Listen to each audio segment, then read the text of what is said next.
Tasina ku Dia Internacional de Gente Mulher, diretiva do Centro de Barrio Playa Pabau, mas está organizando uma atividade para a gente mulher de Aruba.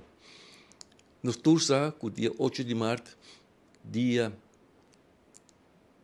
Internacional de Gente Mulher, está cai.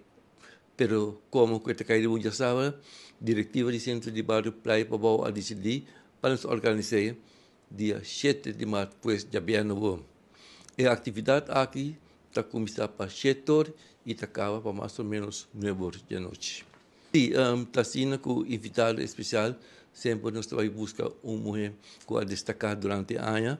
E a ano aqui, a decisão aqui que nós vamos invitar a senhora Jurima Bryson, que é nosso ombudsman.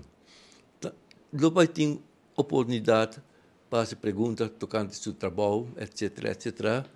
Pero seu tópico principal está igualdade e justiça, fomentando oportunidade para ser feminino. Este é sono hobby interessante e me seguro que gente mulher que acudina a atividade aqui, lo há basta informação de senhora Bryson.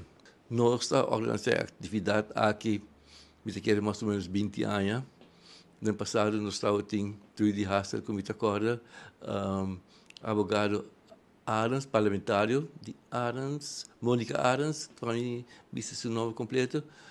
Recém nós estávamos em notários Takama também, que nós estamos variando anos e sempre nós estamos buscando uma pessoa que pode dar informação na onde toda gente pode chegar e também receber informação também que é necessário aqui na Aruba também. É bom para sobre a minha vista que nós temos uma sala nota muito grande, esta carga mais ou menos 25 gente e 2 anos seguidos esta outra yen.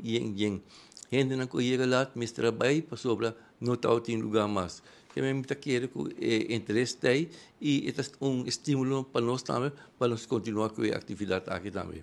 Na mesa chega promete beber água limpa, que mesmo uma invitação também para a gente que acudir na atividade aqui, bem trebang. Já sei isso é mais importante abrir e assim não vou seguro de lugar. Para nós é importante para dar informação. Essa é uma meta do Centro de Barrio Playa Pabau e Dia Internacional de Gente Mulher.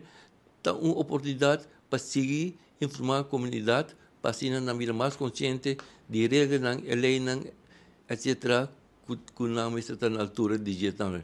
Essa é a meta principal que nós organizamos a atividade aqui.